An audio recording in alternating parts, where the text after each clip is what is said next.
This is Joshua Mack from Cornerstone Bible Church, and we're talking about marriage. God has big plans for marriage. God's design for marriage is for it to be something that is awesome, something that is beautiful, something that is amazing. But unfortunately, we all know that in everyday life, many marriages are not nearly as beautiful as God's original design. Instead of being something that is a blessing, for many people, marriage almost feels more like a curse. Paul Tripp begins his book on marriage, "What did you expect?" "I didn't expect this," he writes. "I just didn't think it would be like this," Mary said. She looked completely exhausted and defeated. Her husband, Sam, looked angry. He didn't want to be with a counselor talking about his marriage to Mary. In fact, if the truth be told, he didn't want to be married to Mary. He'd had it. 15 years, and this is what I get. Mary refused to answer. She just sat there and sobbed. And unfortunately, she's not the only one crying. If you have been in the church for very long, you know the reality is that how marriages are doesn't always match the picture of how they're supposed to be.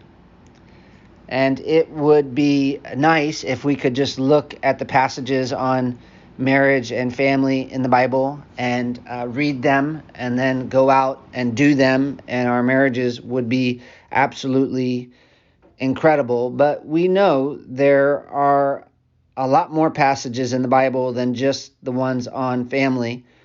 And those passages help us understand why marriage can be so difficult.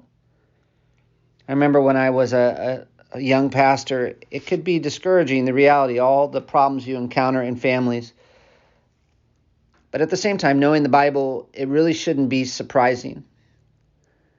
It shouldn't be surprising that even Christian marriages need help because we're not living in the Garden of Eden anymore. This is a fallen world. And obviously, for a lot of people, the reality of the fallen world is frustrating. I would think for all of us, it is frustrating.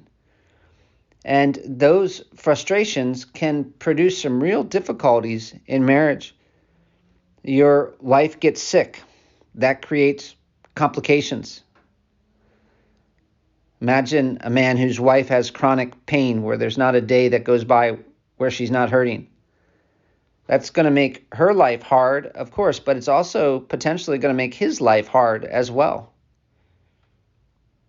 People are racist. You can imagine a couple who adopted a child of a different race, and when those children go to school, they get made fun of for having parents that are of a different race. We're living in a world that doesn't always work the way that it was intended to work. It is a fallen world, and the fallenness of the world in which we live makes marriage hard. And yet, while we grieve that, we need to remember that it's not an accident either. God uses the brokenness of this world in order to help us grow more and more into the image of Christ. In James 1, he talks about trials as tests of faith. 1 Peter describes trials in a similar way. He talks about them as tests that God uses to purify our faith. Paul Tripp, he writes about this. He says, "With this word tested, God tells you one of the most significant things you'll ever understand about marriage in the here and now. God decided to leave you in this fallen world to live, love, and work because he intended to use the difficulties you face to do something in you that couldn't be done any other way." I like how he puts it. He says, most of us have a personal happiness paradigm. Now, it's not wrong to want to be happy, and it's not wrong to want to work towards marital happiness. God's given you the capacity for enjoyment and placed wonderful things around you to enjoy. The problem is not that this is a wrong goal, but that it's way too small a goal. God is working on something deep, necessary, and eternal. If he was not working on this, he would not be faithful to his promises to you. God has a personal holiness paradigm. God is working through your daily circumstances to change you. God is using the difficulties of the here and now to transform you, to rescue you from you. And because he loves you, he willingly interrupts or compromises your momentary happiness in order to accomplish one more step in the process of rescue and transformation, which he is unshakably committed to. This is one of those big shifts that we have to make in the way we look at what's happening in our marriages and families. Because once we start understanding that God is at work using the brokenness of this world, then those troubles have a purpose. We lament the troubles, we grieve over the troubles, but recognizing that the troubles have a purpose enables us to start responding to them better. And when we respond to troubles better, that makes us easier to live with, and that usually results in a better marriage. A second reason we have problems, though, is not just because we're living in a fallen world. We are broken people. We are sinners. And so whenever two people get married, it's always a sinner marrying another sinner. One of my favorite books on marriage is When Sinners Say I Do. And that was true before we were saved, of course. We were sinners, but it's also not just unbelievers who are sinners. We're Christians, and so we have a new nature, we have new desires, but we still have hearts that are easily deceived. We still have foolishness in us. We still want a lot of the wrong things. We still don't know as much as we should. We still have old habits that we need to put off. So when two believers marry, those are two sinners marrying. I heard someone preach a sermon once at a wedding, and he titled it, Waking Up Next to the Chief of Sinners. And he said to the couple, tomorrow you're going to wake up next to the chief of sinners. And you are a chief of sinners as well. And so we have to take seriously the reality of indwelling sin. It's kind of like living life here. It's kind of like you can imagine sitting down to write a letter, and you want to write that letter as nicely as possible and make it as beautiful as possible. But as you're writing, you have someone at your elbow who keeps pushing your elbow. That's what indwelling sin does as we seek to have godly marriages, only it's not at our elbow, it's in our hearts. One of the reasons we sometimes get into trouble in our marriages, and people get into trouble, is because even though we know all these things about what the Bible teaches about sin, we don't always believe them about ourselves. And so we're a little self-righteous, and so when our spouse sins, it's like we're shocked. And sometimes we overreact. Instead of thinking, oh, my spouse is sinning, how can I help them? We think, how could they do that? I would never do that. And so as Paul Tripp puts it, he says, we often turn moments of ministry into moments of anger. Here's this moment where God is revealing where your spouse needs to change, and you are there as his instrument to help them change, but you're getting angry instead. A third reason we have problems is because we're involved in a spiritual war. It's a broken world. We are broken people, sinful people, and we're involved in a spiritual war. And this war is intense because Satan is attacking God and all that God stands for. And one of the things God stands for, clearly Genesis 1 and 2, is marriage. And so he's always going after marriage, and he's always going after the family. And so it's not really surprising we have troubles in our marriages. What is surprising is that in spite of how obviously difficult marriage and family can be, and in spite of the fact that many people are really struggling, those same people are often really reluctant to acknowledge they need help. It can be so hard just to ask for help. Why? Why do you think it can be so hard? I mean, it's obvious. It's a hard world. We're not perfect people. There's an enemy who hates us. It should be obvious to everyone that there are going to be times in our life where we really need help, significant help, but yet it seems like it can be so hard to get anyone to acknowledge that they actually are having trouble. Why? One possible reason, of course, is fear of man. The fear of man brings a snare, a trap. And some people don't seek counsel because they are afraid of exposing themselves. They're afraid of what other people are going to think of them. Another way to say it, pride. They think that seeking help from other people is a sign of weakness. They think that they can solve their own problems. I know as much as they know, so why should I go to them for help? Or I've read more books, I've taken more courses, I'm older than them. I don't want them to think that maybe I don't have it all together. Sad, but sometimes getting older actually makes it harder to ask for help. By the time you get older, you should be more humble, but sometimes we're more proud and we haven't learned the things that we were supposed to learn, and yet we're so ashamed of that we don't ask for the help that we need. Sometimes people don't ask for help because they minimize the seriousness of their problems. They've actually deceived themselves, and so they think their situation isn't really that bad. What's the big deal? Everybody has problems. Nobody has a good marriage. This is sort of the cynical view.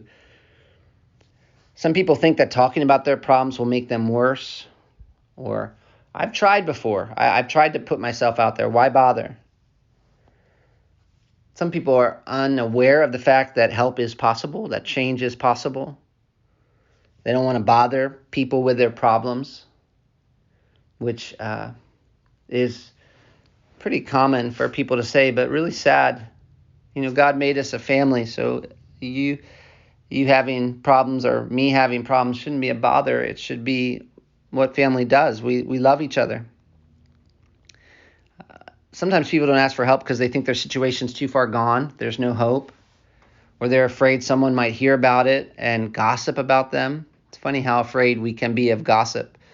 It seems like we should be more afraid of doing the wrong thing, dishonoring God, and doing damage to our marriages. But sometimes we're more afraid of gossip, what people we don't know say about us, than actually helping the people we do know. They think that only really strange people need help. Only weak people need help. They don't understand the nature of progressive sanctification, that it's normal for God to use people in our lives at points to help us continue to grow. Whatever the reason that people don't ask for help, to get help, we need to push past those reasons and actually ask for it. We need churches where it is normal for people to ask for help. How do you think we develop that kind of church? I think we have to pray, Lord, please help us to hate sin more than we do being embarrassed. Lord, help us to love our families more than we love ourselves and maybe our reputation. Another way we can develop a church where people ask for help, we need to pray, God, please change us. Help us to understand your grace and for it to create a new community where we actually ask each other for help and love to help one another.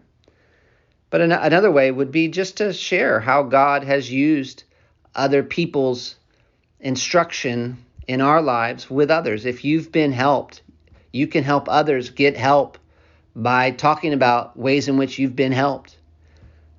If you have received counsel and you didn't know what to do, you might be embarrassed to share that with someone else, but share it, because people can see you needing help, and God can use that as a means for them to get the help, to be motivated to get the help that they need.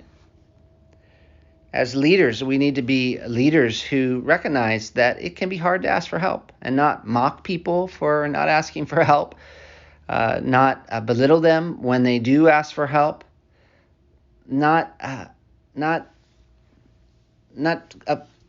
act in a harsh way when they come to us for help, but work hard. We need to work hard as leaders at letting people know we are available.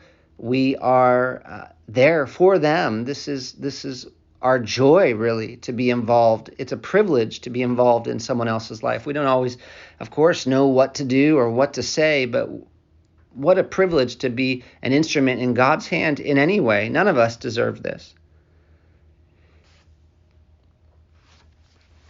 Another way to develop churches where people ask for help is to be people who actually offer real help and who know what we're talking about when we talk about marriage and family, and who are honest when we don't. We want to say loudly and clearly, if you're having struggles in your marriage, it doesn't shock us. we know we're living in a broken world. We know we're sinners. We actually know you're a sinner, and you know I'm a sinner. And we know there is a Satan. And so it's always good to ask for help. It's always good to ask for help. When, though, is it especially urgent? How do you know you need more than just a sit down at the end of a church service and you need actual counseling? My dad has written a couple of symptoms that a couple can look at in their relationship with one another to help them evaluate whether or not they should come in for more formal kind of counseling. Let me give you 17 real quickly. If you know my dad, that's how he works. But if they cannot resolve their problems after they've carefully and prayerfully tried to resolve them on their own, that's one sign. If they're constantly bickering and fighting, second sign. If they're frequently finding fault with one another. When something the mate does or some feature of the mate is a constant source of irritation. When one or both of the persons in the marriage have developed a romantic, emotional, or sexual relationship with someone other than the mate. When one spouse is constantly discouraged or depressed. When their communication system breaks down and they're constantly miscommunicating. When they're not enjoying the other person's company on a regular basis. When the children are grossly undisciplined. When one or both of the partners are indifferent to the other person's demonstrations of affections, that's a sign. Number 10, when they frequently use the opinion of a third person to settle their differences. When one or both of the partners must have the last word and must be the one who ends up being right whenever there's a disagreement. When one or both of the partners use nagging to get the other person to do something. When one or both of the partners are dissatisfied with the sexual area of their marriage. When they live largely separate lives, when they spend little or no time together, when they have very few common interests, when they're unable to discuss certain things without one person becoming very, very upset, when they're unwilling to discuss certain issues with the other person. Those are 17 signs that might help you evaluate whether or not you need to come in and say, help, help. And if you do, I want you to know that I understand that it is tempting to think of needing counseling as something that's really unusual. But the reality is, needing counseling is pretty normal. Even before the fall, humans needed counsel. And then after the fall, big time. And of course, even after being saved, God expects we need help from other believers. And so we always need that help, but there are times when we especially need that help. And we need we need to give more information and have a longer extended discussions about what to do because the problem is so complicated. I think it's sad how in the church people often work so hard to pretend like they don't have problems. I always think, imagine going to a doctor and trying to pretend like you're not sick. You're like coughing everywhere. You've got the flu. You feel like you're going to die. But you do all this work to not cough while you're with the doctor. And then you put ice on your head before you go in so he doesn't think you have a fever. And when he says, okay, I guess you're not sick, you come out and you're like, yeah, I did it. I fooled him. No, hopefully no one is like that physically. But we can be like that spiritually. And it's foolish. It's not just wrong, it's foolish. And so hopefully in our churches and in our church here at Cornerstone, we'll start to see that needing help is normal, and that we'll have a culture of grace, that we recognize, you know what? We all need help. If we've been Christians for 1 year, if we've been Christians for 30 years, either way, we're going to need help. And sometimes we're going to need a lot of it. And we're definitely not going to get that help as easily as God wants us to get it if we're not willing to ask for it. So if you need help, ask. And if right now you don't need that kind of specific, extended counseling type of help. You need other kinds of help, I'm sure. But if you don't need that specific, extended counseling kind of help, don't be so surprised if there does come a time in your life when you do. And in the meantime, seek to study as much as you can so that you can be of help, of real help to others when they need it as well.